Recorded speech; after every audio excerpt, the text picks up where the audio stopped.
Hi, everyone, and welcome back to the Changing Room podcast. Thanks for being here. I'm super excited to share today's episode. I spoke to Ashley Bohanon, who is a local designer here in Cleveland. She's been making clothes and original designs since 2016, and since starting, she's made 22 original designs and about 6 collections. Her experience comes from going to school at Ursuline College, and she also studied in Paris at the Paris American Academy for a semester, where she specifically learned the art of fashion couture techniques. So basically, we talked about everything from different sewing techniques to how fashion has changed throughout the years and what it's like being a small designer. So I'm really excited to share with you all this interview. Thanks so much, Ashley, for being here.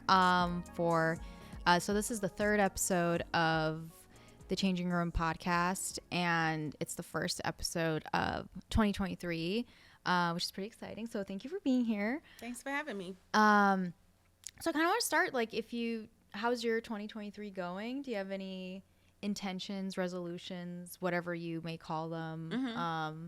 Just anything you're thinking about? I know it's only day 8, but yeah. but I don't know, anything on your mind, or are you kind of just going with the flow?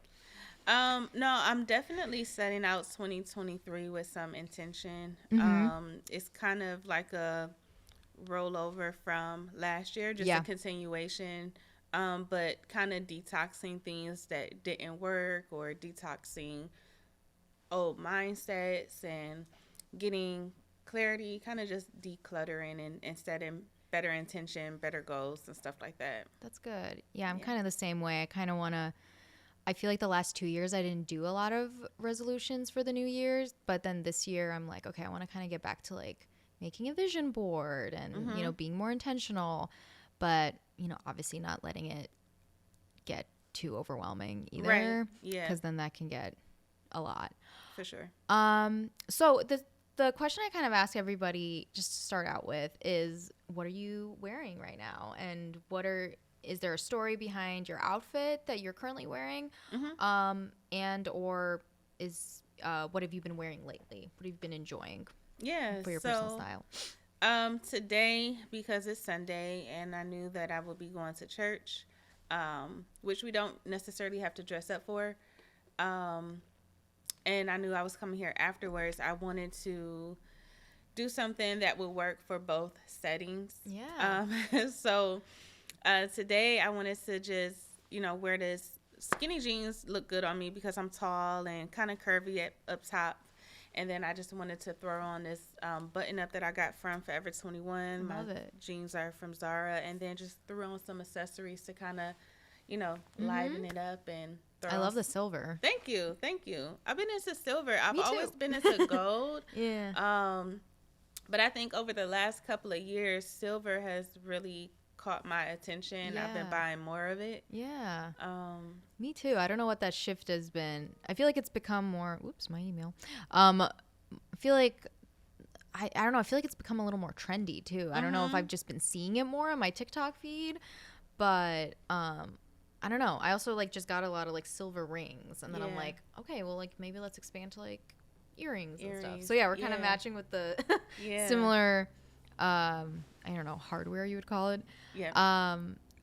And I guess, do you have any specific so I want to talk about a little bit, the difference between what inspires your personal style versus what inspires your designs, because you are, a designer. Yeah. So, but what would you say do you have any specific style icons, people who dress in a way that really inspires your personal style, whether they're people or just people like that? Yeah.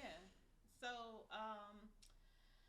style icons, I think with Instagram you see a lot of fashion influencers every day on a day-to-day basis, and there's some people's style that I enjoy seeing in some way. I don't think it really inspires me directly, but kind of indirectly as far as maybe colors or textures or adding layers sometimes. So I would say on Instagram Aaliyah J, and then there's this other girl that I just saw yesterday. Her her at name is at Nayas or at Nay Santana or something like that. I watch some bloggers frequently, like High Low Lux.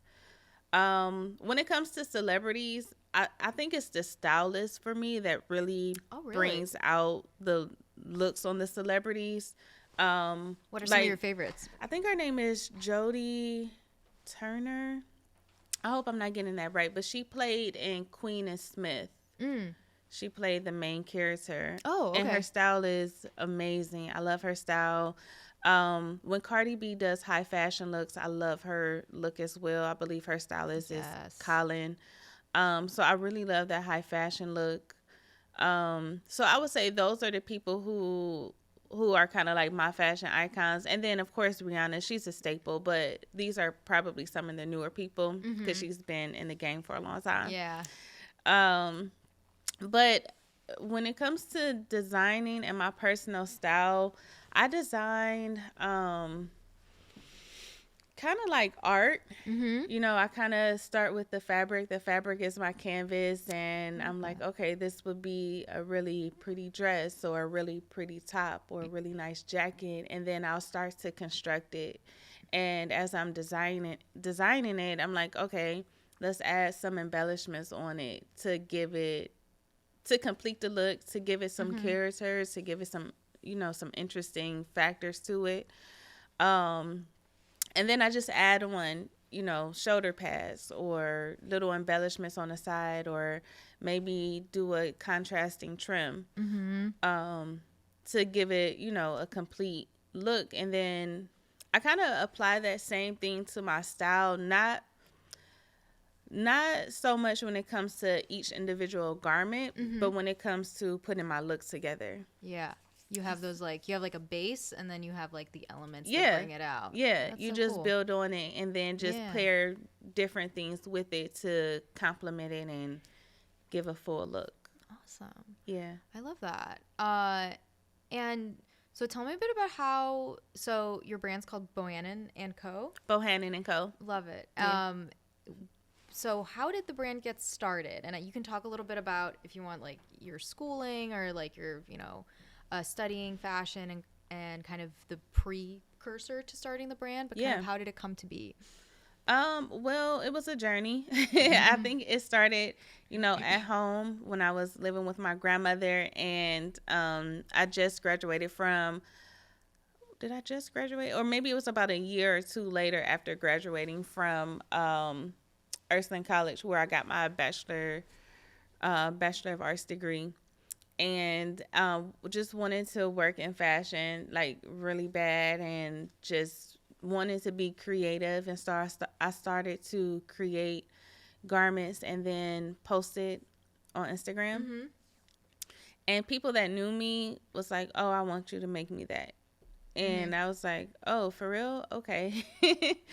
So I started to do that, and just feeling like being a designer, okay, I have to produce a line, and I have to, get customers and things like that. So I kind of just started the brand in 2016, and did a bunch of fashion shows throughout Cleveland to get my designs out there, get my name out there, and things like that. And just over time, just learning what it takes to have a fashion business, and along the way, just applying what I learned to, have a better cohesive collection and getting customers and marketing and branding and stuff like that. So I feel like, honestly, you've been in the game for quite a while. Yeah. I feel like since 2016, I know, maybe for our generation, it's doesn't seem that long, but it's so much has changed. Yeah. And to now. Yeah. What have you, I guess, what have you learned since then, and in terms of how fashion has changed since 2016? What are some biggest differences from when you started to now?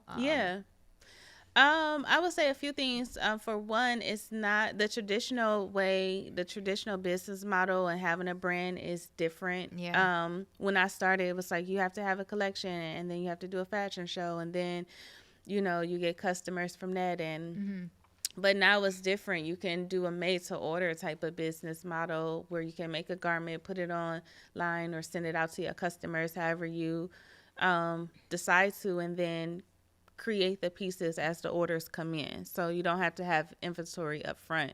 Yeah.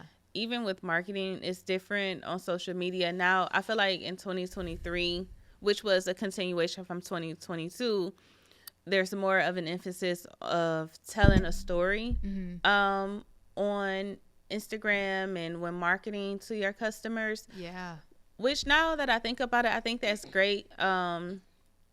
Because I think one of the things I always had in my mind when I started my brand was that it should tell a story. You know, I usually sometimes I start with a concept board, you know, things that inspire you and things like that. And so I'm kind of glad that that's coming back. That just, you know, gave me an idea. Okay, when I'm marketing, you know, tell the story behind it. Because I felt like for a while it was just like not really any storytelling behind marketing fashion brands. I don't know. Do you think it was more just about like getting getting a piece out that is like gonna sell well, rather than like telling the story of the brand? Yeah, I think so. Just getting it out, whatever was trending and things like that. And now it's like, okay, you have to, you know, tell a story to really capture your audience. Yeah. Do you think your designs have changed? Like, do you think your style or the types of pieces you make, how do you think they've changed since you first started? Are there certain pieces you don't make anymore or anything like that? You know what? I think that my aesthetic is still the same when it comes to working with like novelty fabrics that are embellished. I think what stayed the same as well is silhouette and something that's going to complement the woman, something that has good proportions, something that's timeless. I think that stayed the same. I think what may change or what may be added to what I currently do is really getting a pulse on what my customers want. So like recently I just put out a poll, which I'm still trying to get a gauge on. I have to do a part 2, but I did a poll just to show people what I've done in almost 7 years. Because I've created about 22 styles and sold about 22 different styles over the last 7 years. And so I want to get a gauge on what people like the most and would like to see and would like to buy in 2023, and then kind of stick to that and develop my brand from there. That's awesome. Yeah. And then, so do you have any like favorite designers that inspire you or have inspired you? Yeah. So I remember just being in school and being mesmerized by Marc Jacobs and Gianni Versace, which is now taken over by Donatella. John Galliano, some of like the old greats. A lot of the designers that were shown at that time, and of course there's many more now. Yeah. And way more diversity now, which is good. But I think starting off, I wanted to start my career because of like the Marc Jacobs and the Versace brand and things like that. I love how free-spirited Marc Jacobs is when it comes to his runway collections. It's just so fun and it's very out there. Yeah. It's not for everybody. It's kind of gimmicky in a way, but it's also like art and reality. Yeah. So I don't own any of his pieces, and I don't know if I would necessarily wear his pieces, but his bags I wear, and I love his perfume too. And then when it comes to like the Versace house, Versace is just so iconic to me. It's really just makes me feel like it's for that powerful, confident girl who is just very sharp and sophisticated, and so I really love her brand. Yeah, their styles are so fabulous. I always think of like the iconic Versace, like the green dress that Jennifer Lopez wore. And like that was like just basically like a scarf, like kind of crafted to her body, and it like I think it was like called like the green dress that like broke, not the internet, because I guess it was like in like the 2000s, but just like broke everyone's minds, like because of just how fabulous and crazy it was. That's so cool. And yeah, I definitely, I don't know much about Marc Jacobs, but I know like, yeah, he has like definitely like really fun like runway styles. But then kind of keeps it consistent more with like his bag collections and stuff. And you definitely, I feel like, make stuff that's very like when I see your stuff, I think they're very like they make a statement. Like they're really like the one top you have that's like, I think you made a video about it, which is the where it has like the blue tulle on top. What was kind of the inspiration behind that piece? So that actually was inspired by a top that Rihanna wore for her Savage Fenty show. I think it was volume 2. And I was like, oh my God, I love that. I'm going to try to make it. And so I did. I attempted to make it in a day, but it took me 2 days. But why I chose blue, I don't remember why I chose blue. But I just decided to make a bodysuit, and it was by Alexander Vautier, which is another one of my favorite designers. And I had the opportunity to work backstage at his fashion show when I studied in Paris. And I was like, oh my God, that's amazing. I had no idea I was going to be here today. Awesome. So that was the inspiration, just to see if I could recreate what was already available, which I tend to not do. I'm not going to say most, but all of my designs are pretty original. But that piece particularly was inspired. And so I like to also acknowledge that when things are inspired, because I know in fashion things could be, copied or reduplicated. And I think the culture is just okay with that, which is fine. But for me, if I'm going to, not wear the original, then I at least want to say that it was inspired by. So absolutely, because I feel like art always inspires other art, and I think, I'd say if you're doing it the right way, and if you're like giving credit to like what inspired you, you're still creating something like new and original.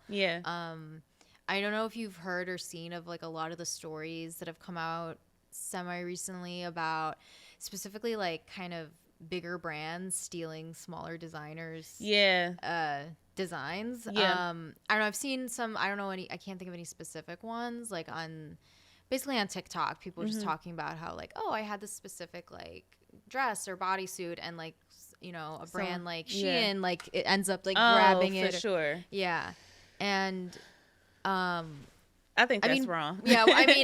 I'm not even like, that's like horrible. And I feel like, what do you think about like, I guess like the good and the bad sides of like social media, and how like quickly images can be like of designs can be spread like wildfire? Like, I feel like there's good and bad. Like, how do you feel about that as someone like creating your personal art and like putting it out there, if that makes sense? Yeah, for sure. I think you just have to be comfortable as an artist and as a brand, and know that what you put out is different from what someone else copied. When it comes to like Shein taking other people's designs and like making it like exactly the same, I think to myself, like, why don't you just hire that person? Bring them in and hire them. You obviously like their style. Their pieces are selling. I feel like they are doing an injustice to those designers, like, because they're trying to build their brand, they're trying to sell their pieces, and it's being knocked off for way cheaper. And I will say, as a designer, I don't know if it happened to me on purpose or if it just happened, as a coincidence, but that tulle bodysuit, the Riri bodysuit, I actually saw like a really popular Instagram brand make one that was the same color. They added stuff. They added tulle to the sleeve, and they added a train tulle, but everything else was the same. And I was like, that looks a lot like mine. The same color and everything, just added a couple extra things. So I was like, at first I felt like that person may have stole it, and then or got inspired by it, whatever you want to call it. And then another situation with my stop traffic by dresses and stuff like that. Yeah.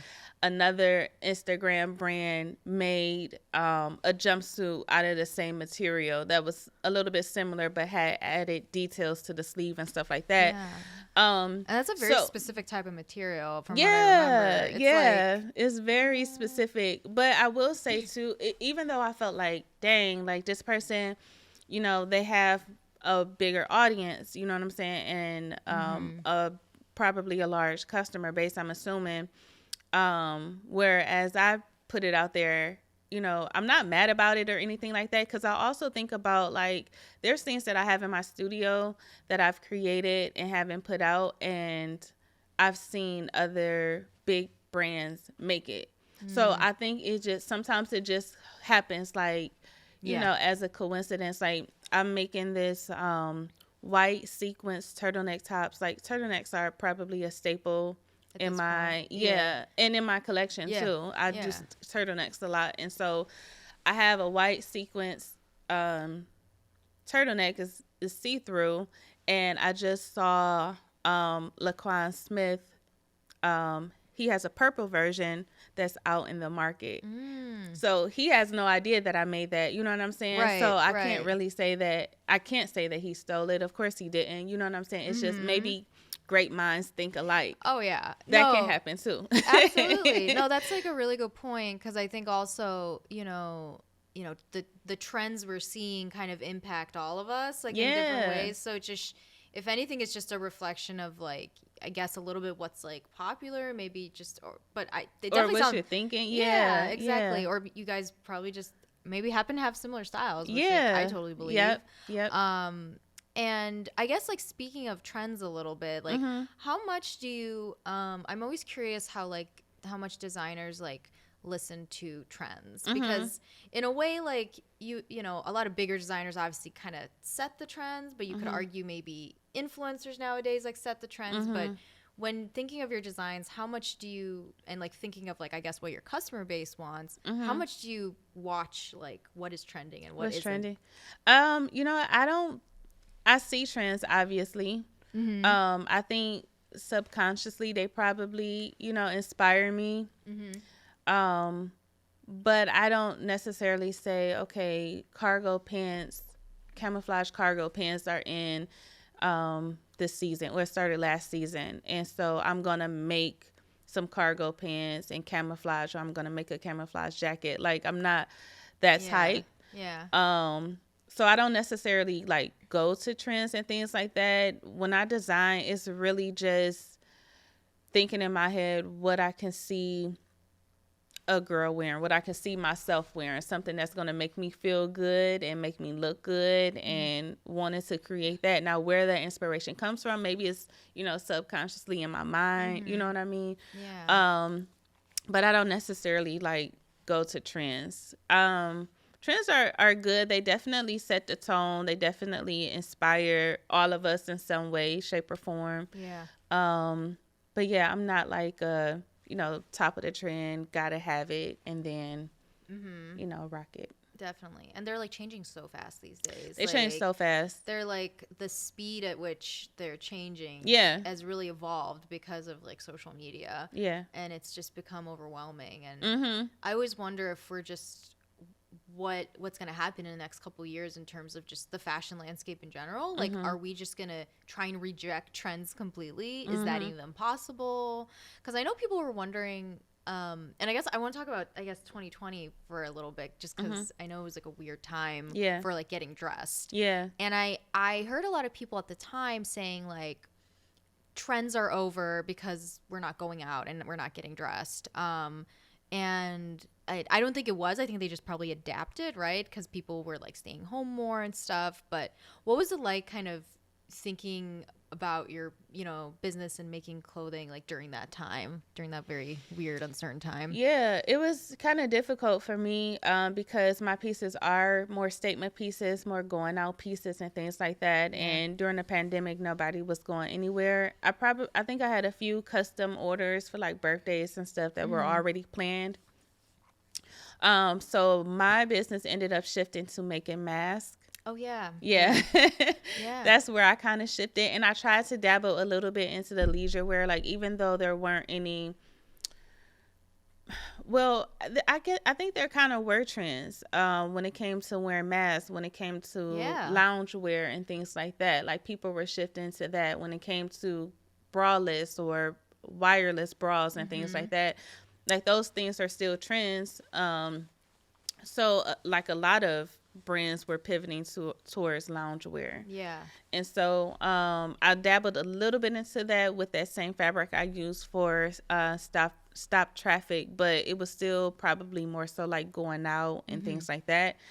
But yeah, so during that time, other than like the few custom orders I had, like I pretty much completely shifted to making masks out of different fabrics and materials. I heard a lot of people did that too, like local and otherwise, and I think that just shows like how it's just interesting how we wear, even if it's like a small accessory like that, like a mask, it still can be like, you know, it's still, that still stays consistent, you know, it just adapts to like the new situation we're in. Because I remember like, yeah, a bunch of like Etsy sellers or I know this one artist, she makes amazing like statement jewelry in Cleveland, Odyssey and Oddities.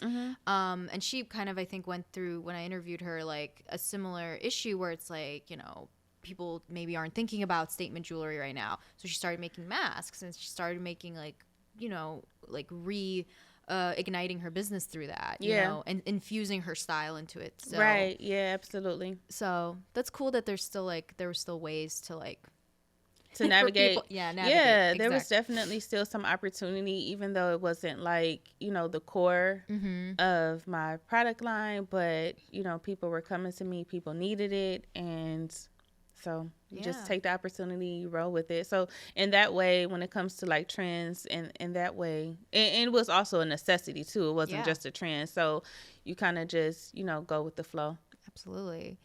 And so what would you say is one of your like favorite lines you've put out, or do you have a couple favorites that I've made? That I've put out? Yeah. My favorite lines that I've put out. Wow. I have some pieces, I would say. Yeah, you can say even specific pieces and from what line. Yeah. Yeah, so I would say I don't actually, it wasn't a part of a line. It was just a blue crop jacket, and it has really pretty details of these like flower, silver flower buttons, shank buttons that I use to make it pop. I tend to like to use ruffle or tulle and ruffle it, and so I put that in the princess seams. So it gives it a very kind of dainty appeal to it, and it's unique. So that was one of the pieces, because it's the color blue is just very vibrant. I like that piece. I think my favorite pieces are blazers. I made a plaid blazer that did really well. That wasn't really a part of a line until about 2019, fall 2019. Was that fall 2019? I'm confused. It was either fall 2019 or fall 2021. So, it was a part of that fall line. It was a two-tone plaid jacket, that was very different. I was just inspired by some old fabrics that I had, and was like, let's try something different. I did that. Another blazer that sold was a black long suede blazer, and it had pink top stitching, and it had my logo on the left arm in pink. So I think those three were my favorites. Nice. Yeah. What are some of your like favorite fabrics to work with? Would you say? Anything embellished, or anything that has like some type of design on it. Like I made my mom some pillows that have like this really pretty paisley print on it. And then that inspired me to buy some upholstery fabric, and it has like what's called a keelum design. and I believe that originates from Turkey. But it's very pretty, and it just has a lot of colors and a really nice design to it. So anything embellished, anything that's sparkly, I like to work with. Yeah. Would you say certain like thicker fabrics are like harder to work with or more difficult? Have there been any that are like more challenging to work with? Yeah, for some reason I've been like gearing towards mesh fabrics. Those seem to have the prettiest designs and embellishment on it, but they are so hard to work with. Really? They're very hard to work with because they're so slippery and fine. Yeah. And so they're hard to cut. I mean, you can use different, like a rotary cutter to, get a more precise cut. And you can like change the needle, and you can change the weight of the presser foot and stuff like that, so that it glides a little bit smoother through the machine. Yeah. But they're still hard to work with. So yeah, I always wondered if like the thinner the fabric, the more difficult. Oh yeah, for sure. Yeah, it's like very delicate. For sure. Yeah. Especially if you get into like silks and satins and things like that, they slip. So you just have to learn, what works as far as like keeping them pinned and cutting and things like that. And also making sure you have the right needle, the right thread, and have your machine set, to a setting that's going to work for that. Yeah. And so I wanted to ask, I don't know if this was on my list of questions, but, and I don't know how long you've been doing this, but you've been doing like hosting sewing classes. Yeah. How did that come to be? Like why did you want to start that, and how long when did I start that? I think I started, let me see, my little cousin is 4. So I think I started about 4 years ago. His mom came to me and said that she wanted me to teach her how to sew. She's a creative here, and she wanted to learn how to sew. So I taught her how to sew like a red bomber jacket. It was like a kid size. Yeah. And I love to sew anyway. For some reason, I'm pretty patient when it comes to that. And when it comes to teaching, I think that's because the way I learned, it was, taking your time and doing things the right way. And I was taught by my college professor to, make a garment so good where you can wear it inside out. And so, so I take a lot of time and a lot of care when it comes to making my garments. And that's how I teach. And I like teaching those things. It makes me happy. And so she asked me to do that, to teach her that. And then other people, who see my work, they say, I want to learn how to sew. So I was like, why not? Wow, that's so cool. I feel like that's just such a good skill to have for so many reasons. Like, I think more people have also been just talking about, like, in terms of sustainability and clothing and not buying too much. Like, one good way is to just learn how to patch up your clothes or learn how to hem, a dress, you know. And I feel like it's just important to learn that kind of stuff because, like, it's a good skill to have. So for sure. Do you have everyone just kind of make a piece, like one piece, or is it just kind of learning the basics? Yeah, so definitely wanted to start with learning the basics. A lot of people that I teach, they either have little to no experience with using a sewing machine. So she was my first client or student, and she did a little bit of sewing, but I think that jacket was a challenge because it was like maybe 3 different materials and it had a zipper and all of that. So that's more of like an intermediate or advanced design.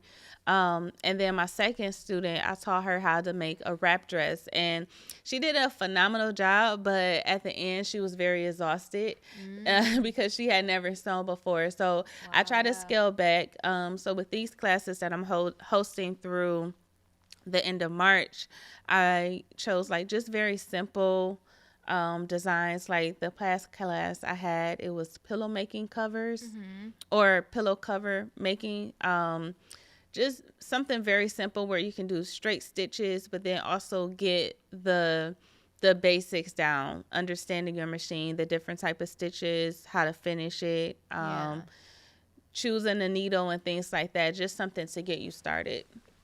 Awesome. I love that. And I want to ask a little bit about, so you said you studied in Paris for a little bit. Yeah. So remind me, when was that? And Yeah. how long, and what was that experience like? Yeah, so it was in 2012, and it was for a month. It was during Hot Couture Fashion Week, and so it's about a 13-hour plane ride, and I went out there with other students, a few that went to Ursuline College, and the majority went to Kent State. And I think there was one girl who wasn't in school at all, but we all went out there and we stayed in a really nice apartment across from where we were, across from the school. And so we learned couture techniques, or some other people took like merchandising classes, but I was just so intrigued with design. So I learned how to make the Balenciaga baby doll dress, which was mostly done by hand, because that's what haute couture is mostly done by hand. And then there was another design, which was the Madame Gray pleated dress. So it was really nice. The biggest challenge was just finding my design style. I had a really a hard time with kind of communicating my design style. I feel like it was not really interpreted. It's not for everybody. I don't think people get it, or maybe it just didn't come off strong enough on paper. Okay. But so I feel like one of my instructors gave me a hard time, but other than that, probably the biggest challenge was the language. So and finding food that I like to eat. Yeah. But other than that, it was a really beautiful city. And I had a good time. That's awesome. And that's really exciting. You got to learn more about that specific design style. About couture, because I know that's like a definitely. Do you think that is, well, obviously it's influenced the way you make your clothes, but like, are there some techniques that you still use right now? Yeah. I use the French seam a lot. I do some things by hand, like when it comes to making prom dresses and stuff like that for people. I think in today's time, a lot of designers just glue the embellishments on, which I guess it holds. But I just feel like I don't know. I like to stitch. By hand. Yeah. Well, that's definitely, I feel like, more, probably gonna stay on better. Yeah, that's what I feel like too. But I don't know. Yeah.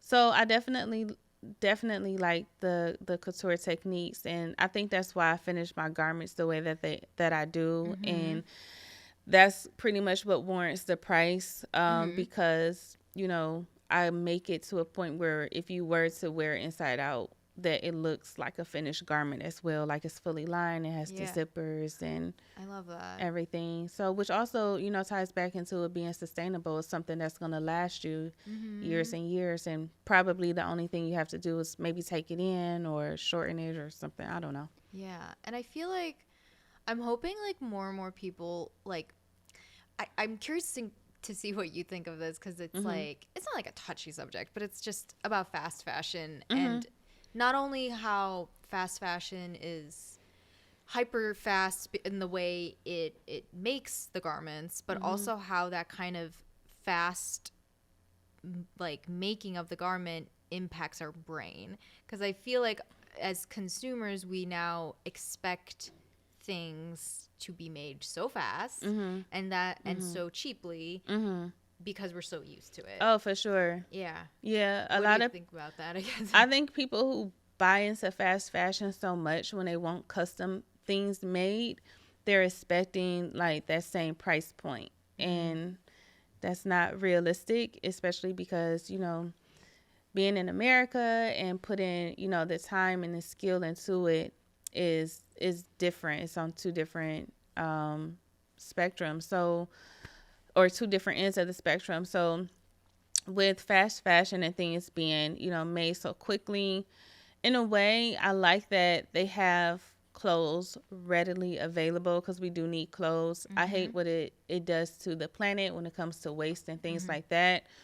Some things that I've noticed recently that's missing from the market is like, I don't want to say trendy, but good clothes for boys and men and plus size women, but that aren't super expensive, but that aren't cheaply made either. Like, it seems to not be a medium. Yeah, there isn't like, there's always something missing. It's either, and I know if a lot of plus size individuals, like, they feel like a lot of times if there's like certain pieces that are trending and everybody else is able to buy them, and they're, even if they're good quality trendy pieces, like plus size individuals don't have the same access. They get like kind of not as good pieces sometimes, which is not okay, because like everybody should get, like, if we're all marketing this one trend that everybody should get, you know, it should be kind of for everyone. But yeah, it always feels like it's either the quality's missing or like something's missing. Yeah, it's for like, sure.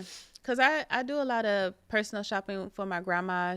I'm like her stylist. That's what she calls me. I So love that. yeah, for different events and things, like when it comes to like finding something for church, no problem. When it comes to like sometimes special events, no problem. But when it comes to like that middle ground, something that's like not too overpriced, but still has good quality and still fashionable.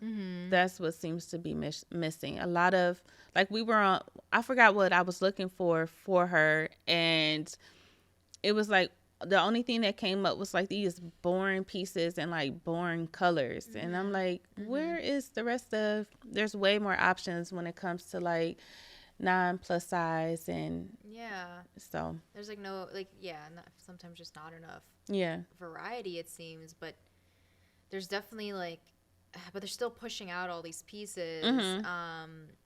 But yeah, I think, I don't know, it's interesting. And I wonder if it's like shifting more towards people wanting to like focus on getting more in. I know that's at least one of my resolutions is like, you know, I'm a big thrifter. Like I love thrifting to death. And you know, it's a good way to kind of go away from buying fast fashion and just like getting stuff for cheaper. Although some of the thrift stores are going up in prices, but but what I've learned about myself is like I do a lot of impulse shopping, and unfortunately thrifting kind of feeds into that, right? Because you go to a store and you're like, oh, this is discounted. Oh, this is discounted. Right.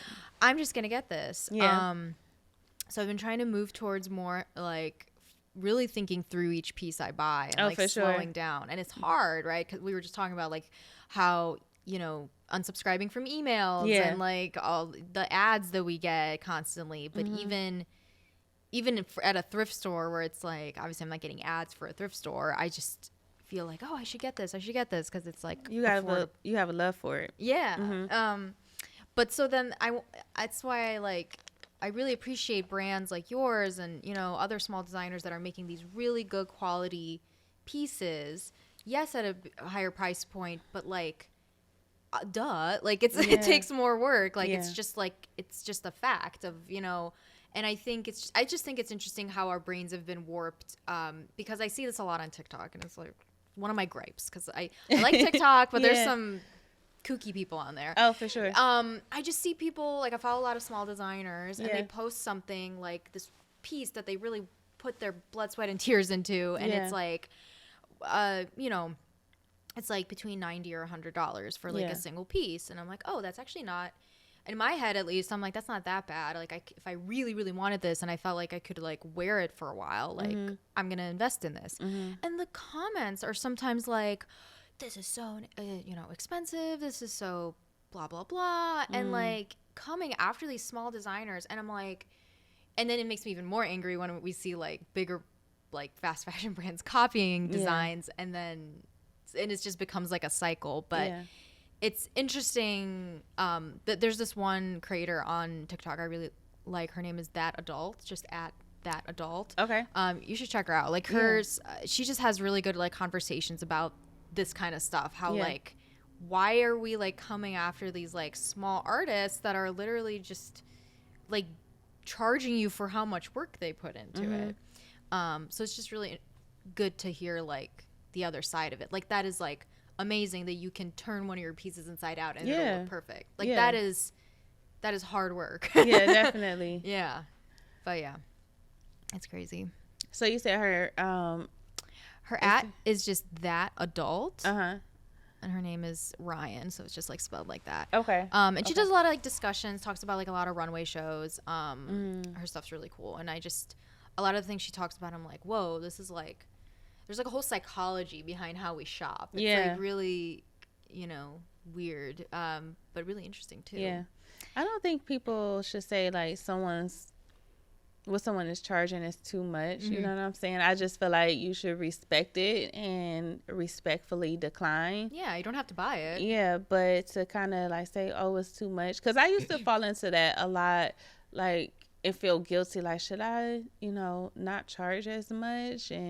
But it's like, I want to get customers on one end, but at the same time, I want to get paid for my time. And then other brands are charging the same, whether they be local or larger brands as well. So, it's like, hey, this is what sets me apart. Like, it's well made. Like, I just gave a quote to someone, which is so funny. So the dress that a girl sent me, it was on like a fast fashion website. Okay. And I know that I've seen that dress before by another designer. Like, I think it was originated by like another Black designer that became popular on Instagram. And then this fast fashion brand kind of knocked it off a little bit. And she sends me a screenshot and asked if I can make it. Wow. Yeah, I'm like, wow. So we just gonna keep going along with this dress. So anyway, I said, hey, I can't make that exact dress, but here's a version that I can, make for you. And, it's inspired by what you want. And so I sent her like 2 different price points, which I'm gonna start doing. Like, hey, if you want it to be lined, it's this price. If you want it to be unlined, then it's this price.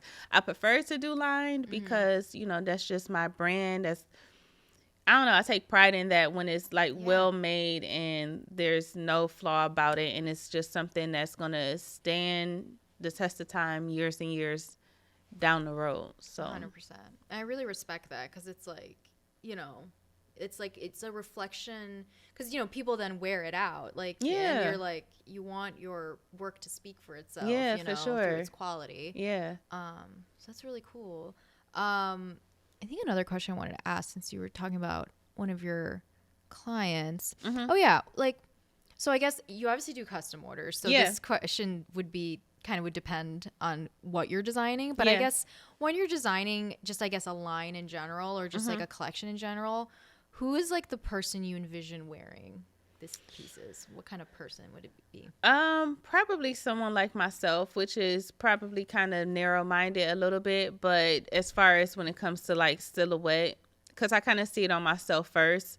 But then I also think about like the attitude of that woman. Like, she's confident, she's sophisticated, she, holds her head up high. She's, a go-getter, a jet setter.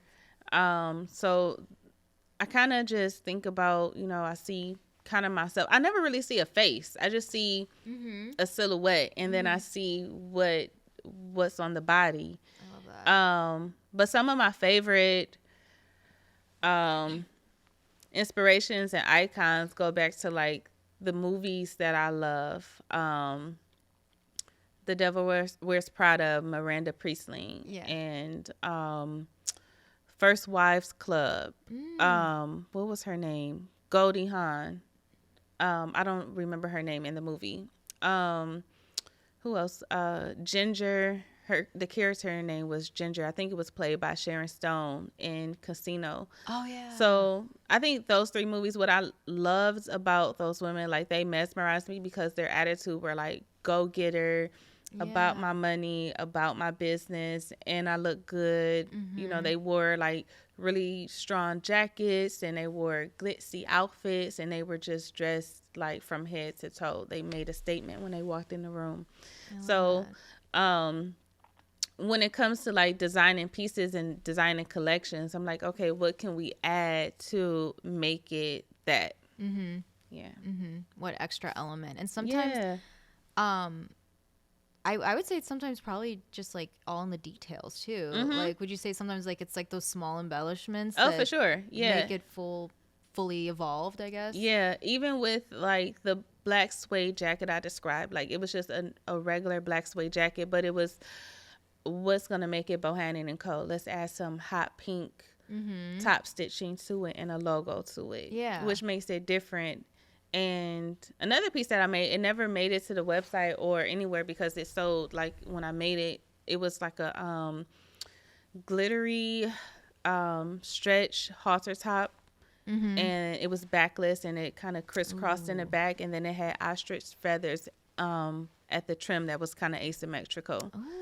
So, and I priced that. I was afraid to price it what I priced it. I priced it at $190, but the girl, she kept coming back to it, and then she was like, "I'm gonna buy it," and which was made me think like she probably has something like this in her mind, or it's her style, and she's not gonna find it anywhere else. Yeah. So, I know. I sometimes have those moments too, like in my head where I'm like, oh, I have this like specific piece in mind, but like I've never seen it. I just like imagine it. So it's like always exciting, like when those like really unique pieces come to fruition. And it's usually from like small designers. It's from small artists. It's not, you're not going to get that. I mean, a Target. I mean, Target's great, but like, yeah, they're going to more so be on the trends, whatever is trending and things like that for the masses. So totally.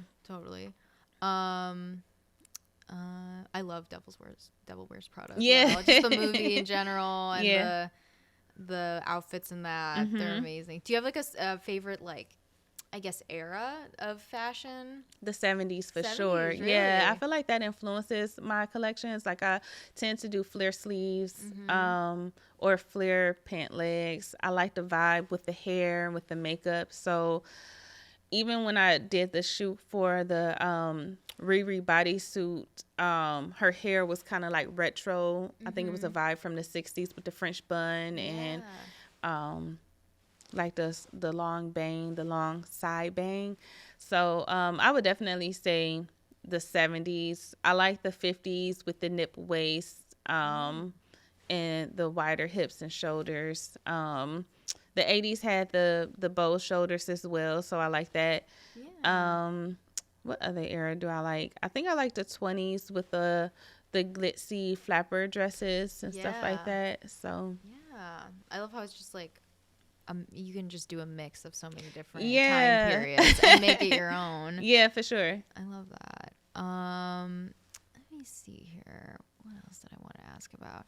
So, oh yeah, I love that. I think it's on your website. You kind of describe your clothes as like audacious. Yeah. Like what does that mean to you? Kind of. Why did you choose that word? I think it's just taking risks with the fabrics, and even though the silhouettes are kind of timeless and modern, it's just taking it up a notch to make it more of a statement and give it more character. So I think that's where I get that from. It's just the brand overall is just for somebody who likes to make statements and take risks and like to be bold. I love that. And this is kind of like, I mean, big question. I know it's like, you know, everybody takes it one day at a time, but I'm curious what your like future goals are in like the next like couple years or 5 years for your brand. I know you just launched the website. I think it was last year. Yeah. Because do you still have your Etsy, or are you trying to move more towards just website selling now? Yeah, absolutely. So I need to actually shut down my Etsy because I wanted to, I created my website to give my brand more character and more personality so people could really see and read about, you know, what it is, what it stands for and things like that. So I would say for 2023 for sure. Right now I know I want to focus on one product that did really well and what people would like to see restocked, and kind of focus on that flagship product and kind of just build from there. And then in the meantime, in the background, just continuing to practice my craft and make different things, taking on new challenges with new clients and things like that. I love it. And what else was I going to ask? Oh, yeah. You mentioned, it's interesting. I'm reading a book right now about John Galliano, and I know you mentioned his designs. One really interesting thing that I'm reading about him it's about him and McQueen. Kind of about how in the 80s and 90s, like they were like starting their brand, and how one of the big things they like struggled with is that they were like such artists, you know, with their pieces. But then they got thrown into all this like success, and like then they didn't know how to handle like the business side of fashion, which is like a huge side of it that I think a lot of people don't realize. You know, going back to like pricing and all that stuff. Like, I guess, you know, with your experience, like how do you strike that balance? Because it sounds like obviously it's like the sewing and the art making that fuels your soul, but like how do you balance it with like running it, seeing it as a business and seeing it with all the marketing necessities? Like how do you find that balance between the two? So I definitely had to learn that, because I was like, John Galliano and Alexander McQueen, like you mentioned, like it was just more about the art and the design, and then being thrown into it, people wanting your things. I'm like, okay, well, how much do I charge for this? So I just doing research, just Googling, starting with Google, and then there was a lady, I think she teaches still, she had her own clothing line and boutique, Jane Hamill. I listened to her a lot when I first started my brand for how to set up my business and things to implement. I went to like trade shows and kind of networked with people and grabbed a book called Fashion for Profit. And then I also had mentorships. So I have a few mentors here in Cleveland, and just learning the business side of it. So when it comes to having balance, like I'm just as I'm growing, what worked and what didn't work, and kind of focusing on like one area at a time, and building on that, because it can be overwhelming, especially when you are just one brand. And then me as a creative, having so many, like I said, I did 22 styles in 7 years. So now it's about, okay, when it comes to business, like what was the best seller, what do people like, and kind of focusing on that and building from there.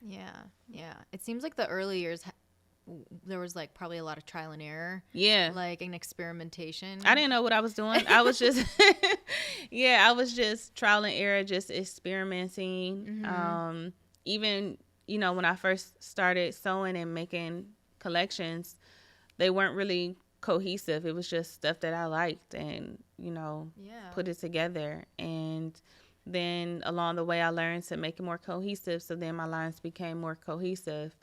And just learning what that's about. Sometimes it doesn't have to be about using one fabric. Sometimes it can just be about the silhouette, or adding one design element to it throughout the entire collection. And then now it's like you don't necessarily have to do a collection. I feel like I put a lot of pressure on myself by doing collections versus just, having an idea and seeing what works. And you do this full time? No, I do it part time. Okay. Yeah. So you have a full time job. Yeah. Also, wow. Yeah. So full time, I do account management. So that part I learned about the business. I've always been in sales. So in sales, you learn how to build relationships and learn how to close deals. And so in some ways, when it comes to doing pop-up shops and selling in person, like I kill it because I'm used to that. That's good. I think when I first started out, it was a little bit difficult, like talking about my brand. It was difficult, but now it gets easier. And you mentioned a little bit how when you were starting out, so I know you did the Fashion Talks runway show, which was in 2021. Yeah. And that's how I met you when you released it was the Stop Traffic collection. But you also mentioned you did some other runway shows like earlier on. Were those just kind of community shows, or just kind of through, like, what were those through, and what was that experience like starting out with those? It was a little bit nerve-wracking, not really knowing, because there's so much chaos backstage. And then the more shows I did, I just learned, what works for me, what doesn't work for me, where I want to be placed, what models I want, if I'm going to use repeat models or not, because it can be hectic. And starting out, like, models to just throw your stuff on the floor, stuff that you worked hard on. So some of the shows, the first show I did was like Battle of the Tilde. I think that was like to raise money for students to go to college or something. Which I learned about through a minister at my church. And then Stephanie Nunn, she is a staple in the design community here in Cleveland. She's been in the business for a long time. She was having a black tie event. I did hers. she asked me to do that, and I was like, wow, she want me to be in her show? I thought I was special. Well, I am. So, but she asked me to do her show, and then Bijou Star, she was a radio personality, another staple in that industry. She was doing a cancer event, an annual cancer fashion show. And I used to model in her shows. I used to model in Stephanie's shows, and that's how they knew me, and that's how I knew them. And so they either asked me or I reached out and asked them to be a part of it. I forget the other show I did, and a few other shows. Yeah. But yeah, so that's kind of how I gained my momentum and, you know, made people aware of who I am and my brand. Yeah. It definitely, I feel like, starts with like a lot of those like in-person events, just like getting yourself out there. Yeah, for sure. And stuff like that. That's cool. Well, I think I might just do the closing questions, unless there's anything else you wanted to mention or chat about. Not that I can think of. Yeah, I think we kind of covered a good gambit here. Okay, so kind of what I asked everyone at the end, and sometimes I include this in the recording, or sometimes I just like type it up in my newsletter. Yeah. I'm always curious, like, what people are like loving lately. So this could either be a movie you watched recently that you really were inspired by, a brand that you got a piece from that you liked, a perfume you're liking, even like it could be anything. It's kind of like a love letter to what you're loving lately. Yeah. It could be one thing, three things, but yeah, just whatever comes to mind. When it comes to fashion, like I just bought a Love Moschino bag from Outnet. It was really, really cheap. And so I was like, I'm going to get it. But then I was like, I really need a tote bag, but it's too late to return it.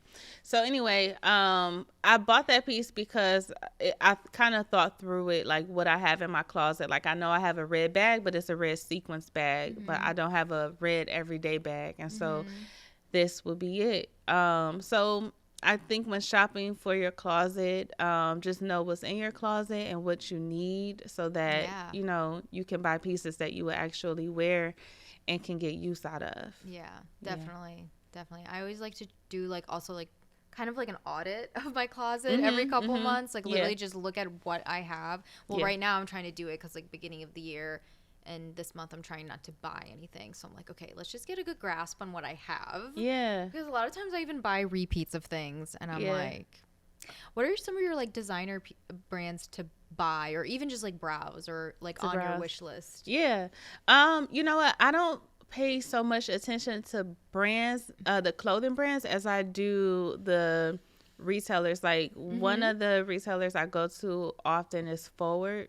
They used to be known as Forward by Elise Walker, but now it's just Forward. And I believe that Kendall Jenner is the creative director. Oh, so cool. The styling is immaculate. They usually have designers on designer brands, emerging designer brands, and kind of like that iconic style. And so whoever does their styling, the audience that they're trying to capture is definitely myself. So I go and visit that website a lot, just to get ideas of, you know, what I want to put on for today, like what I have in my closet. I like the styling. It's just very simple, but colorful, bold pieces. So even though I haven't bought anything from them yet, I don't know why. They do have designer brands, so I'm just conscious of that. Like, okay, what pieces? How do I want to spend my money?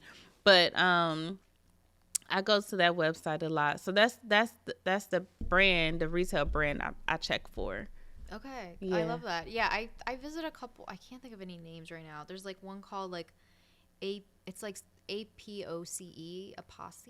I don't know, but it's like kind of also like a bunch of brands and like up and coming designers, and they just like sell smaller brands. There's also one, oh my gosh, what are they called? They're like, I can't think of the name, but they also have a pop-up, not a pop-up, they have a shop in New York, and I was gonna try and visit it last time I went there, but it's just like they just have like a rotation of like small like emerging designers, and it's like very unique, and you can't find anything, and they have good styling too. And sometimes a lot of these like sites are just good for like inspiration, like I do that with like runway shows a lot too. Yeah. Like I have so many runway shows saved from like I really love the 90s. And those have been like such a good guiding light for like how I build my outfits, because I'm like, well, I can't afford these pieces, or some of them are obviously not even sold but like anymore, but yeah, it's like a good source of inspiration. Yeah, because the styling for a lot of those runway shows is just amazing. one thing I do keep saying to myself, and that's in the back of my mind, is to do more thrifting and stuff, particularly for blazers and jackets. Yeah, because I feel like, I've seen people who have said like, I got this blazer from a thrift store, and I'm like, maybe it's the way they styled it, yeah, or just the quality of leather or the style itself. It's just like, oh, that's dope. Like, you were really not gonna find that like at a retailer today. Yeah, I have all my blazers are from thrift stores, Yeah. all of them. Like I don't think I have one blazer that's from like a new store. They're just like a lot of I just like I don't know, I like oversized and some more fitted ones, but the oversized ones, that's thrift store is the only place you'll get them. Now, do you shop in the men's section to find it? Yeah, sometimes. Okay. I got like one, but I don't know, I don't have as much luck. I know that's like the trick to go to the men's section, but like some of them end up being too big. So, but yeah, I like a sharp shoulder too. Because I just think it creates like a good like shape, for an outfit, especially if like I love wearing just something super casual like jeans and like a t-shirt and then just throwing on a blazer, and it just creates like immediately like more professionalism and just for sure, but not too much. It's right. good. Yeah. I like that fun balance, kind of like dressy up top and kind of casual at the bottom. Yeah, but it works. Absolutely. Okay, and then like I guess last question, because I kind of asked this in a roundabout way, but I just want to make sure I ask it before we run out of time. How would you describe your personal style? My personal style is, I don't know, I guess to sum it up, it's just true to me. It's authentic to me. It depends on my mood, and it depends on the setting I'm going to. Totally. So if I'm going to church, I'm gonna wear something that's conservative. I'm gonna go kind of dressed up. I don't dress up as much. I feel like church is getting kind of away from like the old school way of dressing, and like a skirt and a blazer or a dress and some tights and stuff like that. So I don't, and we live in Cleveland, so when it's cold, it's kind of hard. Kind of dress for warmth. When I go out, I dress more sexy. Like I wear like bodycon dresses, or one of my favorite outfits that I went out in most recently, it was like I wore like some black long gloves and kind of like a lingerie top with a blazer over it, and some denim pants and some tall black boots, but it kind of all worked together. And then when I go out to like run some errands, I'm probably in like an oversized t-shirt or sweater and some leggings and some sneakers. So I love that. Yeah, you always have to like adjust. It's like a dial. You kind of adjust for sure. a little bit. Like back and forth. Yeah, for the occasion. I totally feel that. Yeah. Davey's like, okay. Color is important too. Yeah. Like I have so much black, so I'm trying to step away from black so much and kind of do colors that complement my skin tone, like purples and pinks and reds and things like that. I've been doing that a lot more too. Like I feel like last year I like neutralized my wardrobe with like blacks a lot, and I love it. But yeah, I ended up buying this sweater actually end of last year, because I'm like, I just want something fun and pink. Right. So thank you so much for being here. This has been, thanks for chatting. I feel like we ended up talking about so much, which was really fun. And like if you want to just like right now quickly plug any like of your Instagrams, I'll try and like kind of do a little video thing here to make sure everyone gets it, and tag you of course, but just let everyone know like where to find you. So Bohannon and Co on Instagram and Facebook. That's B as in boy, OHANONANDCO. And then my personal, where you can see more about my style and what I got going on if I'm cooking something real good, is Portraits of Ashley. And then for my sewing classes, where I give tips and tricks and stuff like that, is So Classy _ACAD. Love it. All right. Well, thank you so much. And Thank you. And thanks everyone for listening. Bye, guys.